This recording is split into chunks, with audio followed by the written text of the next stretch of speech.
Come on, you. All right, so let's go ahead and get started. Thank you for coming. I'd like to introduce our guest speaker today. Ms. McCurry is our four-year transfer specialist, and she's got lots of great information on things you need to know when transferring from here to a four-year school, which most of our PTK students, as you're watching at home, are going to do. So without further ado, I'll introduce Ms. McCurry. Hello, everyone. As Dr. Willis said, my name is Ms. McCrary. I am the transfer specialist for Student Support Services, the program that we have here on Coastal Alabama Brooklyn Atmore campus. I serve those students who plan on transferring once they leave here to a four-year institution. And so my role is to just kind of help them get acclimated with the transfer process. So I am sure that most of you all in the room, and it's easy, it's a small group, so I can kind of see real fast and all the nods, right? So most of you already plan on transferring. Okay. How many of you all are sophomores, returning students? All of y'all first-time students? Technically freshman. Technically a freshman, which makes sense because a lot of times students say, well, I'm a sophomore because I've been here 2 years. That's not how the academic classification goes. Classification is, of course, based on the number of credit hours that you have. So we'll talk about a little bit more about that through this presentation. I'm going to be going kind of fast because I want to go ahead and try to get things done. But if you have a question as we're going through this presentation, please stop me, okay? And some of you, because I kind of already know, I may skip a few things or, kind of go really fast through that. So I want to talk a little bit about transferring. Transferring can be very overwhelming. The admission process to Coastal Alabama, because we're a two-year school, does not compare to the transfer to the admission process at a four-year institution. So I want to give you just some little tips or some ideas on how to make it a smooth transition from Coastal Alabama to your four-year institution. First thing, please be sure that you consider graduating from Coastal Alabama Community College for a few reasons. Statistics shows that students who earn a two-year degree are more likely to earn a four-year degree than those who start at a four-year institution.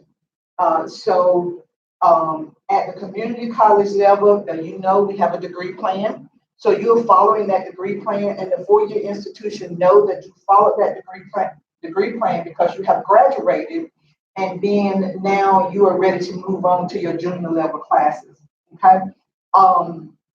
So they know that you've been committed and that you have taken the proper classes in that gen ed category, and then some of your professional or your major classes. So, of course, it saves a lot of money, okay? Because the tuition for community college, as opposed to four-year institution, is probably about 2 times more. For instance, I just know for a fact that at Coastal Alabama, a 3-hour credit class will cost you about $480, where on the four-year level, that class will cost you about between $700 and $800. So it does save you a lot of money. Another reason you want to graduate from Coastal Alabama is life happens. Just because you decide that you're going to transfer to a four-year institution does not mean that life stopped happening. Okay. So at least if you have earned your two-year degree, at least you have already earned a degree, okay?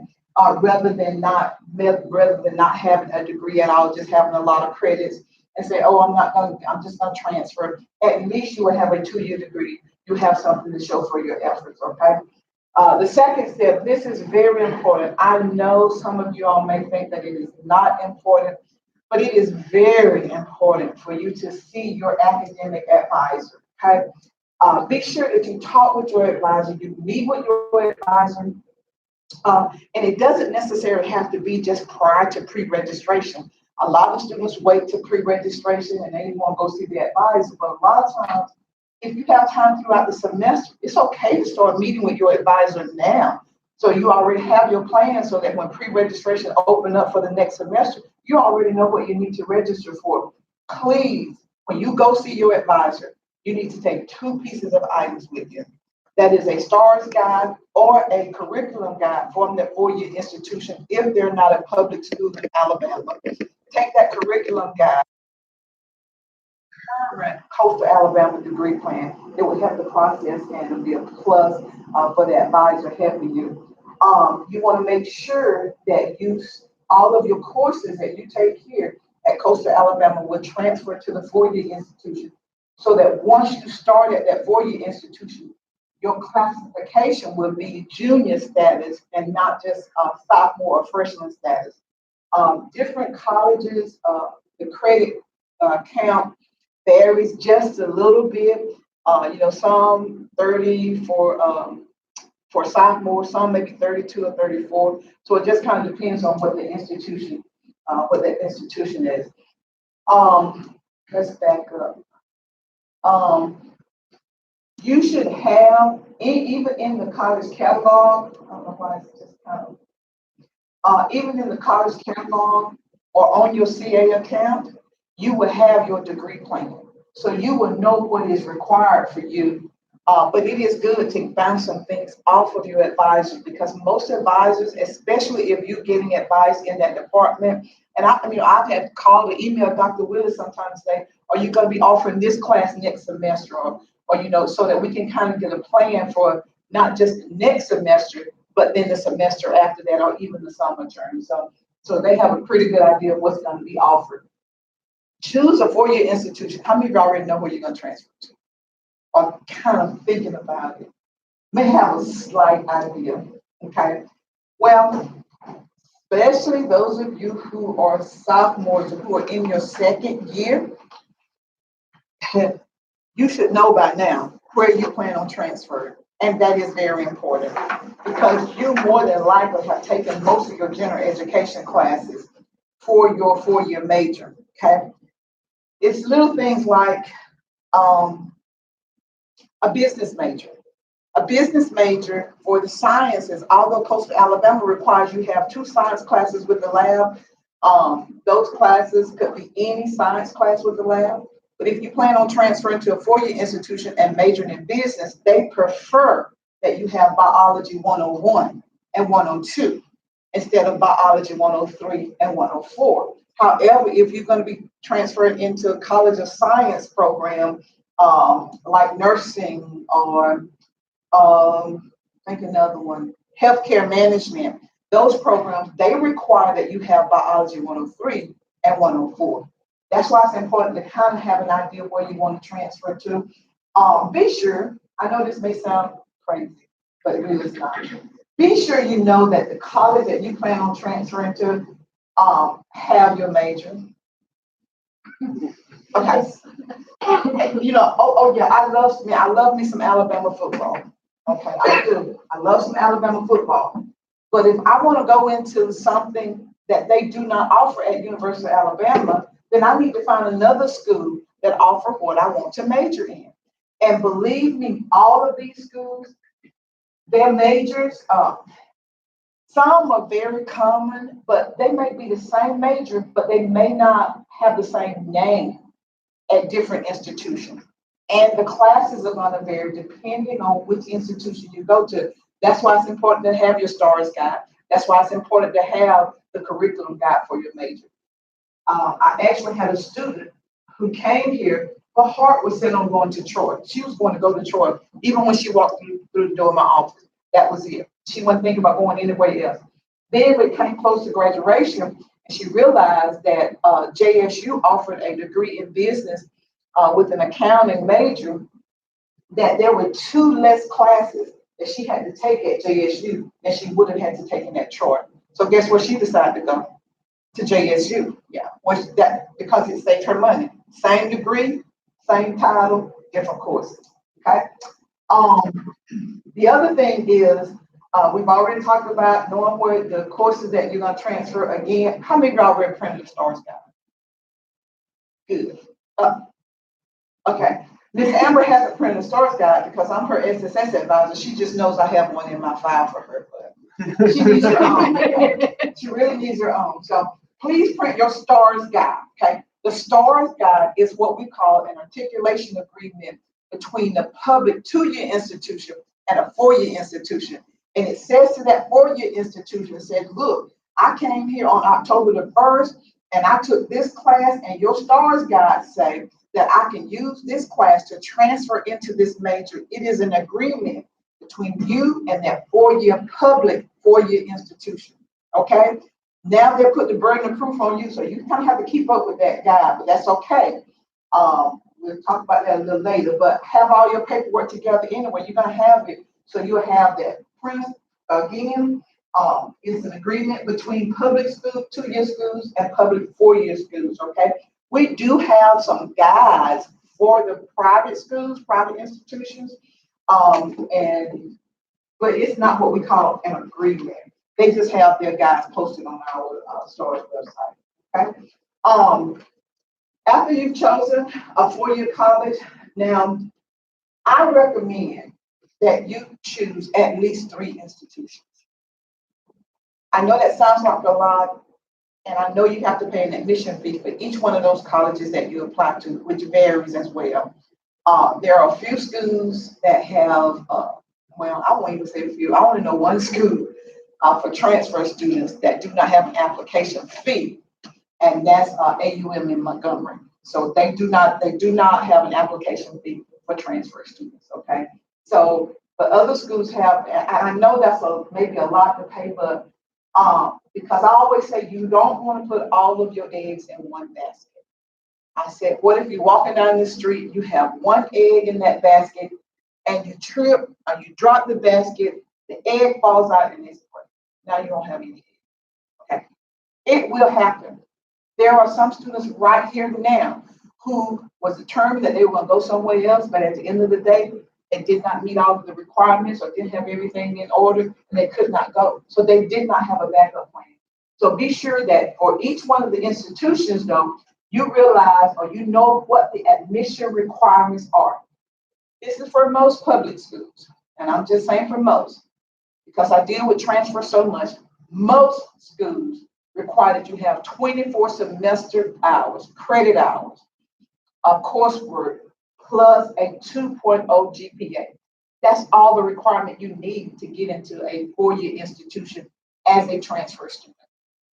Okay, keep in mind, I didn't say scholarships, I didn't say any of that. I said just to be admitted to the school, okay? You'll need a GPA of most places is a 2.0 with 24 semester credit hours. Some of them require that you have specific courses. Auburn University would not accept you as a transfer student unless you have completed English 102 and Math 112. And I just know that's 2 requirements that could have changed over the last couple of years, but they were specific courses that they want you to have as a transfer student, okay? So just know what the admission requirements are. Again, do not assume that they're the same just because at the University of Alabama is this way. Don't think that at Auburn is this way. Because in my college career, the professor said to me, never assume. Why? It makes what? Out of who? Right. So never assume. Plan a college visit, on the websites, y'all know they're gonna put their best foot forward, okay? They're gonna have the prettiest pictures there. They're gonna have the nicest students there, pictures there. So be sure to make a college visit to that campus. Make a list of questions that you're gonna ask them, okay? Even if you think that you're going, just write it down, okay? When you go, ask them if you can meet with an advisor in the department that you're gonna be transferred to, okay? Talk to the students.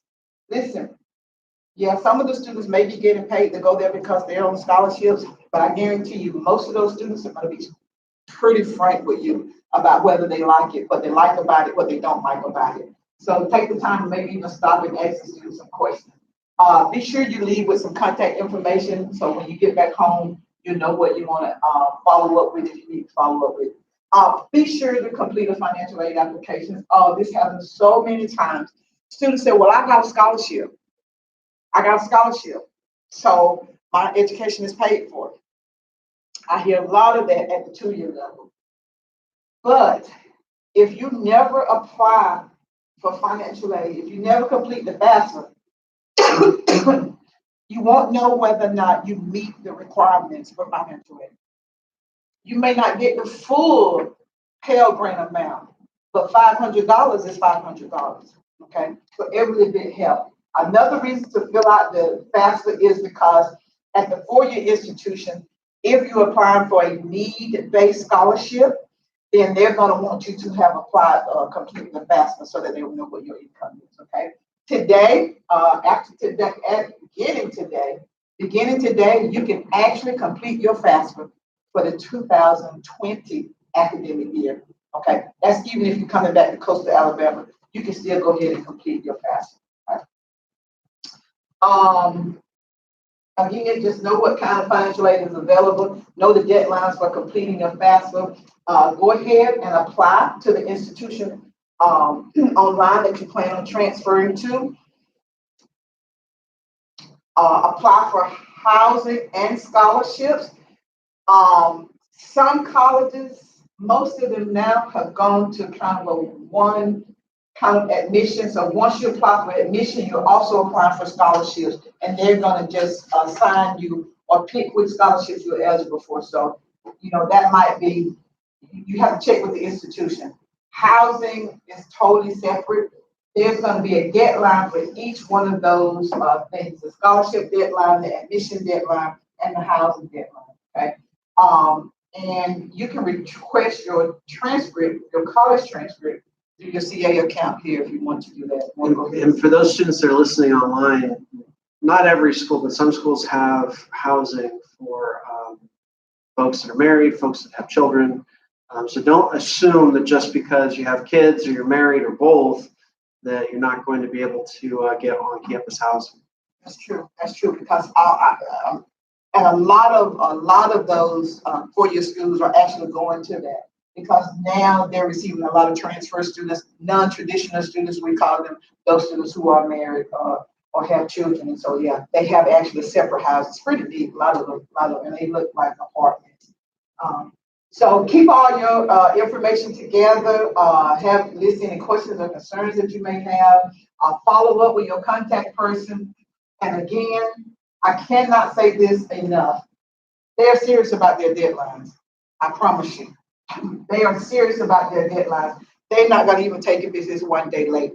If you go in and try to fill it out or complete it after midnight of the due date, it is not going to work. Okay. So they're very strict about that. All of these deadlines are different. Okay. So for instance, scholarships and housing, you must be admitted to the institution before you can even apply the scholarship or for housing. Okay. So of course, you all have already started here. So our motto is start here, go anywhere. So I'm here to help you make this a smooth transition. Again, if you need to contact me, my office is in the Wallace building next to the computer lab, next to the TLC Center, or you can email me at anita.mccreary@coastalalabama.edu, or you can pick up the phone and call me at 809-1514. And that's it for me. Any questions from you guys? Yes, sir. So if I wanted to do my FAFSA for next year, I can go ahead and do it. Yes, beginning today. The FAFSA actually opened up today. And the good thing about that is you can do it. Those of you who plan on transferring, I do recommend that you still put coastal Alabama, because if something happens and you don't transfer to the 4-year institution, at least you already have coastal Alabama on your FAFSA. You won't have to go back in and resubmit and that kind of thing. So you can I don't know, it's a lot. You can put a lot of schools on there. So even if you plan on, you're not sure what 4-year institution you want to go to, put all 3, 4, 5, 10, or 15, however many you think you may transfer to, go ahead and put all of those on the FAFSA, because what happens is they take that information and send it to the 4-year institution for them to process. But guess what? It's probably just going to sit there because they're going to say, hey, we're not going to do anything because we don't even have an application from the student. So once they get that application, then they can start the process. Okay. They're actually gonna be a financial aid workshop to help you complete the FAFSA on October 29th on the Bruton campus. I think it starts at 5:30, so you may want to check on that time, but October 29th, it actually gonna be some financial aid personnel in the computer lab helping you to complete the FAFSA. So even if you know anybody in the community, please tell them that we're gonna be having that FAFSA workshop here on October 29th. Any other questions? All right, good. Thank you. Thank you so much. And remember that millions of dollars every year Millions. goes out to students, but also is unclaimed because for whatever reason, the scholarship couldn't find someone to take it. So, all right, to our business, I want to do our updates real quick. And then I will touch on the Alabama All USA application. Based on time after my afternoon class, I'll have to make a video going over specifics. So, those of you who came today and that are watching online for the All USA, I will make a step-by-step video. I'll go through some of the basics here. But I'd like some updates because we did get some work done on the Honors in Action and college projects. So Neely, would you like to update us on Honors in Action?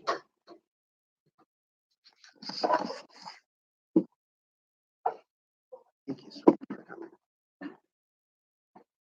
Okay, so for honors match, we're going to kind of football culture. Our theme was theme 9. Our question was, how do systems of belief change and how do they have the power to transform? And so Jessica and me and Dr. Willis came up with a research question last week concerning this project. And it says, how does college football fandom become an act of faith rather than a recreational activity?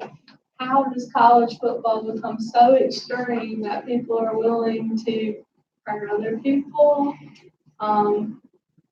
do some crazy stuff that is really abnormal to extreme? So we came up with a web And a few questions and things around it that relate to it. Yeah. Well, the incident that really made me think of it was, this was a few years ago. Somebody shot a relative because they weren't upset enough that Alabama lost Auburn. Yeah. We thought that was pretty cool because it's Alabama culture and the craziness of football season. And so we thought this was like the perfect theme. And because it's around that perfect time. So I'm going to go over some of the questions and notes we came up with surrounding this topic.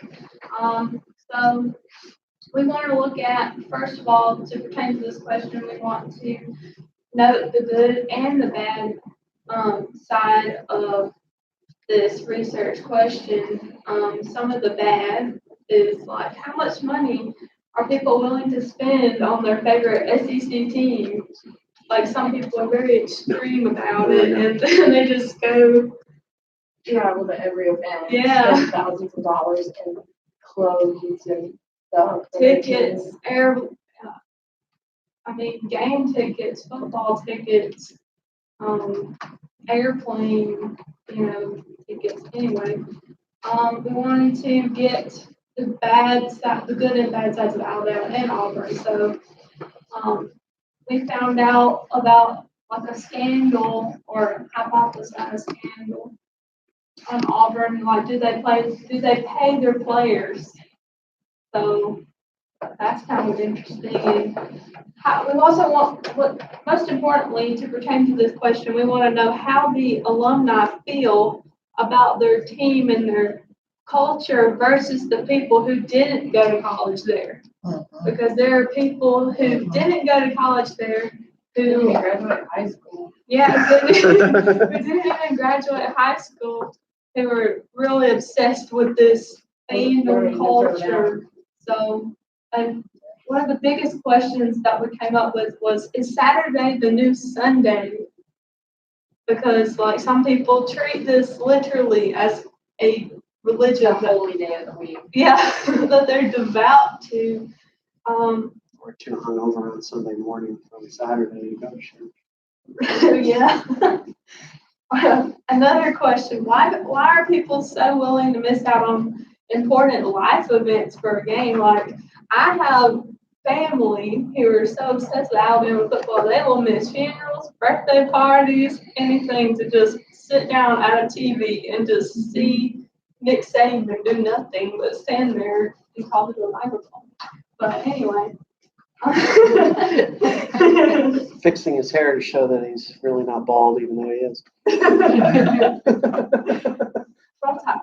Anyway, another kind of a issue we wanted to investigate was like why Bear Bryant is like considered a god to some people. Like again, my special family has a Bear Bryant bust in their house. They have a whole room dedicated to Alabama football that is just filled with memorabilia that means nothing, but they love it. It's their sanctuary, basically. But anyway, another question, why are people so willing to go to extremes for a loss? And I put a little note there, i.e.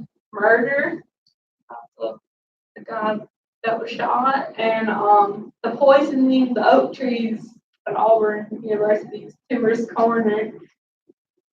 Why would you do that? But anyway. The truth didn't do nothing.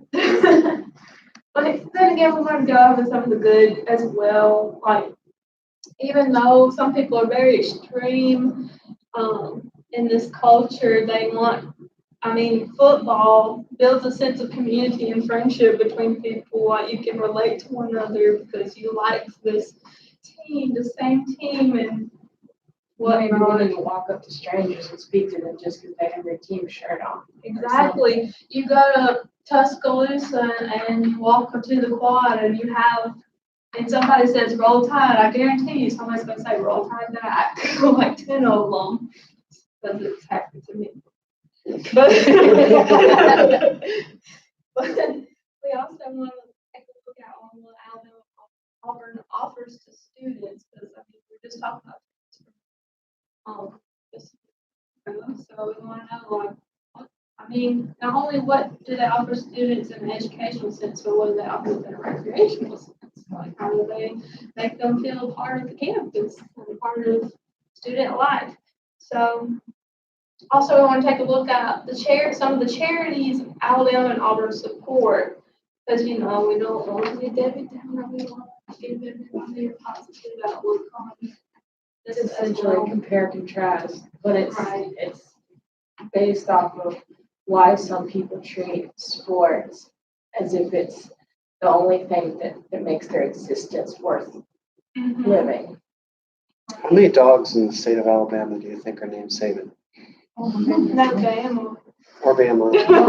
Yeah, or Bryant. I do have a class at 1, so we're gonna have to move forward to, Jessica, would you mind doing a review of the leadership conference and just touch on college project, where we are with that? Oh, okay. Super fun. You can sit there. Well, the conference was really great. We learned a lot, and that's while we were there, one person was off stage and said roll tide, and so that gave us one of the idea of how you can bring sense of community, because you can get the whole crowd to say it by saying one word.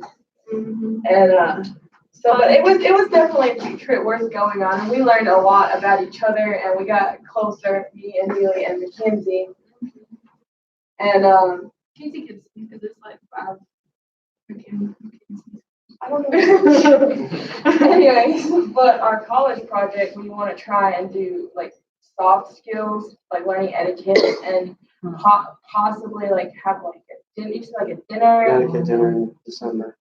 And then so have like a fancy dinner, but have somebody teach us like what all the tin forks are for and how to use them, and things like, as well as like building a resume and how interviews and just like things that schools don't really teach you, but things that we need to survive in the world. And our first step was our scholarship and transfer talk today. Yes. Well, good. Thank you very much. Couple more things. Be checking your email for Krispy Kreme forms. I'm going to be sending those out very shortly. The reason for the delay is there's a new Krispy Kreme on 9 Mile Road in Pensacola, which is a lot easier for me to get to here. So I'm checking on their computer look like availability for fundraisers. Okay. I wish I didn't have to spend so little time on this, but like I said earlier, I'm going to do a short talk, or not short talk, a bigger video on this screen share later. I would have rather spent the time on transfer anyway, because I think that was good stuff. So let's take a look just at the basics on how to get to the PTK scholarship. Now, the All USA, All Alabama scholarship, the email you would have received from Ms. Connerly said the deadline was the 4th. Reason for that deadline is that we want to be able to review applications for our 2 nominees before they're due in early November. So if you don't finish it by Friday, I'm not going to look at it till Monday, and I'm the nominator. So if you don't get it done till Monday, as long as you have it done by the time I get here on Monday, it will be fine. Okay. So for those of you who want to get started, go to the Phi Theta Kappa website, sign in, and go to scholarships. What if we don't have a sign in? Because we're not Okay. PTK. If you don't have a sign in, That was the issue all the time. okay, that was the issue. So did you click on scholarships? Yes, ma'am. Okay. I'll have to talk to International. Okay, I think we can fix that because All USA is supposed to be open to all students. So the question was, if you're not in PTK, how do you access the scholarship? I will fix that today and get you in. Okay, so scholarships are now open, application deadlines. That's just for the nursing. If you are a nursing student, you can get your NCLEX paid for if you're a PTK member, which is really cool. Well, it's an expensive test. It's, when you're fresh out of school, you're not rolling in money. Okay, here we go. Sorry. Click on We are planning a Auburn, Alabama party. November. Yes. So I'll bring more information on it next time. And I wore my ugly mustard yellow Arizona State jersey. Okay, PTK scholarship application is what we're going to click on. The cool thing about this is you fill out a little bit of your information and it tells you what scholarships you're eligible for. And this will be part of the follow-up video that I do. That's just PTK or PTK? They're not only PTK, but All Alabama goes through PTK. You click on that. If it'll let me go, continue. There it goes. It's going to take you to this eligibility survey, which I'm going to have to get to on the next video that you see. But you just fill out some of your permanent information, your citizenship status, a few questions about you and your degree. And it will not only give you the general scholarships, but the major specific scholarships, which is great for applicants. So I do have to wrap it up because I have class at 1, but to get to the All Alabama application, which will get you started before you see the next video, go to ptk.org, click on scholarships, and go to the All USA scholarship application. So that's going to be good for a lot of different scholarships. And it should be open to everybody. So I'll see what pathway I have to go through to get that. Thank you. And what should you pay? 30 point, it's up there, like 4 or 5, something like that, 6. Okay, I don't know, it's up there. let me check your eligibility because if you can't afford to join, I may be able to get a waiver from international. Because I was supposed to be able to, like, when I tried to go in to sign up for 50K, said my thing had been expired. Oh, I can resend that. All right. Can they use the financial aid to get the grant? They should be able to. If not, we have talk to me because we have a scholarship through Athens State, a future scholars scholarship. Let me, I can get you your, but just leave me your student number. Okay. Then check your email. You may have the application and invite by the time you get home. Okay, awesome. So just leave me your student number. You're right on this side. Right, this is it. All right, the rest of you, thank you for coming. Help yourself to more snacks if you want it. I guess a couple of you are staying put for English. So, The PTK, for those of you who are PTK students, these websites probably do the same thing that the PTK scholarship